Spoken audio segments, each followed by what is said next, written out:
L'économie à présent, la France échappe de peu à la récession. C'est en tout cas ce qui ressort des chiffres de l'INSEE. La croissance au deuxième trimestre a été nulle et non négative, comme l'avait prédit la Banque de France. Mais ce n'est pas forcément beaucoup plus rassurant. Explication Isabelle Gollens avec Juliane Antoine. Les craintes de la Banque de France ne se sont donc pas vérifiées. L'économie française résiste un peu mieux que prévu. Au deuxième trimestre, le produit intérieur brut français a connu une croissance nulle. Un chiffre de 0% qui signifie donc que la France n'est toujours pas entrée en récession, contrairement à ses voisins italiens et espagnols. Une bonne nouvelle donc, mais une information à relativiser. L'économie française ne va pas très bien quand même. On n'est pas en rupture, mais on ne dispose pas d'une croissance suffisamment robuste pour générer une dynamique de l'emploi suffisamment forte pour rassurer l'ensemble des ménages. De quoi s'inquiéter, surtout que c'est le troisième trimestre consécutif de stagnation pour l'économie française. Une absence de croissance de l'activité et un marché du travail dégradé pourraient mettre à mal les objectifs affichés par le gouvernement et maintenus ce matin d'une croissance de 0,3% sur l'année. Selon les experts, des ajustements dans les politiques budgétaires pourraient bien être nécessaires. La croissance française sera très dépendante de la consommation, de l'investissement et de la politique du gouvernement. Alors si on a trop d'austérité, le risque est d'avoir une fragilité du côté du consommateur ou de l'investisseur ou de l'investissement et de pénaliser directement la croissance. Les perspectives pour la fin de l'année et pour l'année suivante restent donc très fragiles, mais pour l'instant, hors de question pour le gouvernement de réviser ses prévisions à la baisse. Demain, ce sera le 15 août et à cette occasion, l'Église appelle ses fidèles à prier pour les victimes de la crise sociale et pour les familles. Une appellation qui, pour les associations homosexuelles, est inacceptable. Selon elle, c'est un appel contre le mariage homosexuel, un appel difficile à comprendre à l'heure où le gouvernement entend autoriser le mariage entre personnes du même sexe. Ça repose sur une conception très archaïque de la famille, qui laisse pour compte toutes les autres formes de famille qui existent actuellement dans la société. Cette prière fait l'amalgame entre le mariage et la bonne éducation des enfants, comme si en étant marié, on était assuré de bien éduquer ses enfants. Donc on a l'impression que c'est la dernière chance, quoi. On va faire un événement qui va toucher toutes les paroisses de France, comme si c'était la dernière bouteille à la mer. Pour moi, ça c'est un petit peu un acte presque désespéré, quoi. Le foot à présent, des terrains aux tribunaux. Franck Ribéry et Karim Benzema rattrapés par l'affaire Zaya. Ils sont poursuivis en correctionnel pour sollicitation de prostituées mineures. À la veille du premier match des Bleus contre l'Uruguay, Didier Deschamps, le sélectionneur, estime que c'est une affaire privée. Précision de Jérôme Sillon pour BFM TV avec Nicolas Bernard. Pas de commentaire, c'est le leitmotiv en équipe de France. L'affaire Zaya est un sujet délicat, il brûle un petit peu les lèvres dans l'entourage des Bleus. Les joueurs, eux, les deux intéressés, Karim Benzema et Franck Ribéry, n'ont pas paru plus perturbés que cela par ce nouveau rebondissement. On les a vus détendus, souriants pendant l'entraînement aujourd'hui. On les a même vus se chambrer pendant un exercice de jonglage. On va dire comme d'habitude, finalement, car les deux joueurs, en plus d'être coéquipiers en équipe de France, sont également amis dans la vie.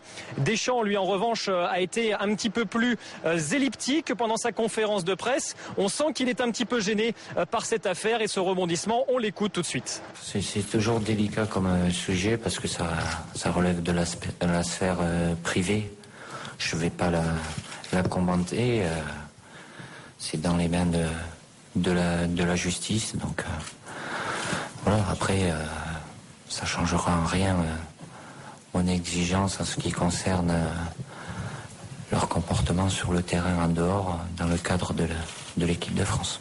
Du côté sportif, maintenant, on a appris qu'Hugo Lloris serait le capitaine de l'équipe de France demain soir face à l'Uruguay, même si le brassard ne lui sera peut-être pas confié lors du début des qualifications mondiales 2014. Ce sera en Finlande au mois de septembre. L'autre information du jour, c'est que Olivier Giroud, meilleur buteur de Ligue 1 la saison dernière avec Montpellier, sera associé enfin avec Karim Benzema à la pointe de l'attaque de l'équipe de France. On attend beaucoup de ce duo qui s'annonce explosif. Et puis, on sait également que Maxime Gonalon, le Lyonnais, que Rio Mavouba, le Lillois, ou encore Mapou Yangembiwa, le défenseur champion de France avec Montpellier, seront tous titulaires demain soir. Le début d'une nouvelle aventure pour l'équipe de France.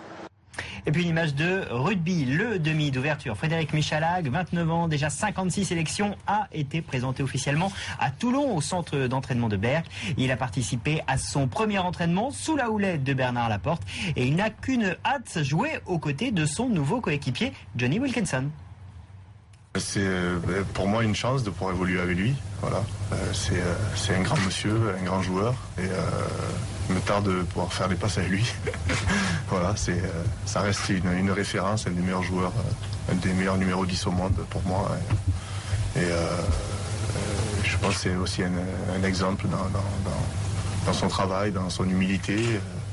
Quand les experts règlent leur compte avec les médias, eh bien ça déménage. Après leur titre olympique, nos handballeurs chouchous ont juste semé la pagaille sur le plateau de nos collègues de l'Équipe TV.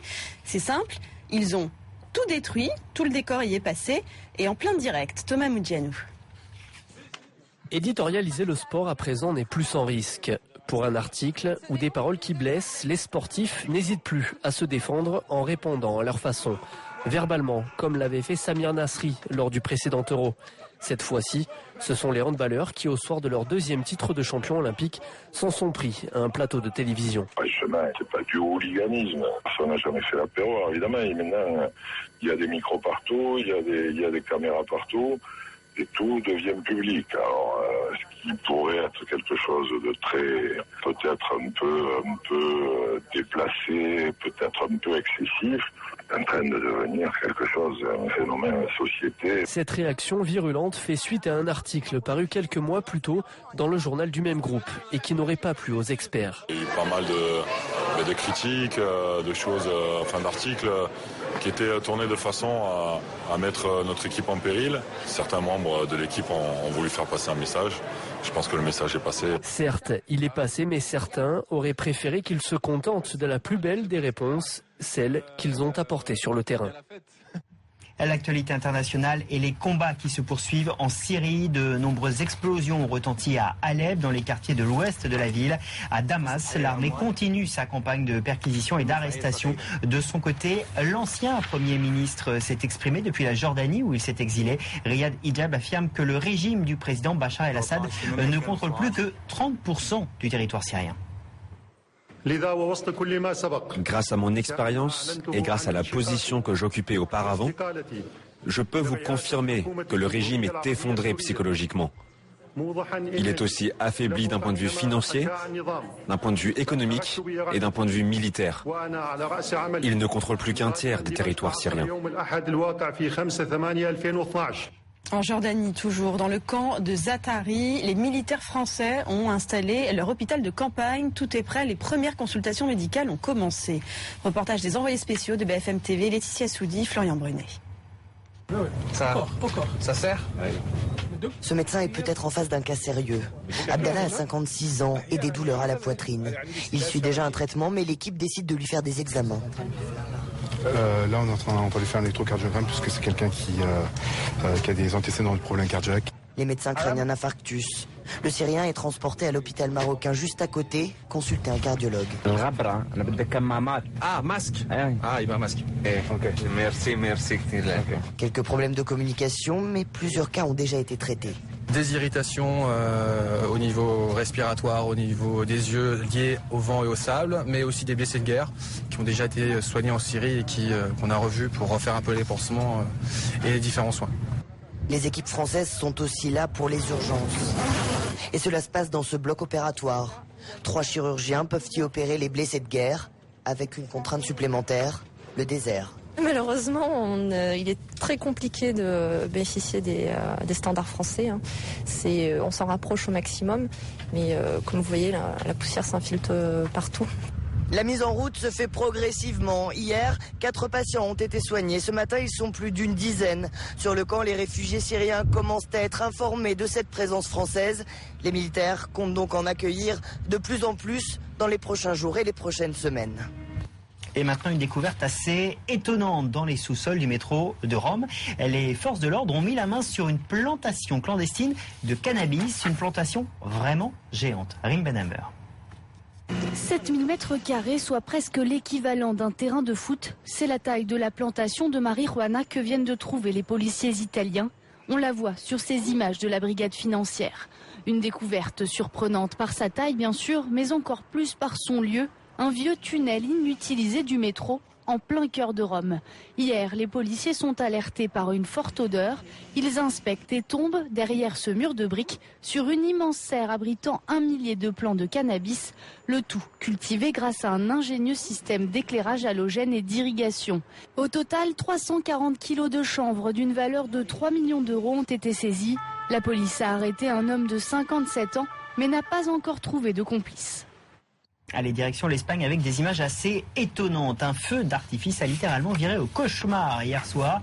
Plus de 20 personnes au total ont été blessées près d'Alicante à l'occasion de ce feu d'artifice que vous êtes en train de voir. Le seul problème, c'est que ce feu d'artifice n'avait pas été déclenché volontairement. C'est un accident qui s'est produit. Du coup, le feu d'artifice s'est déclenché. 2 personnes ont été très gravement brûlées, une vingtaine d'autres blessées. La zone de sécurité n'avait évidemment pas été définie. Voilà, c'est impressionnant.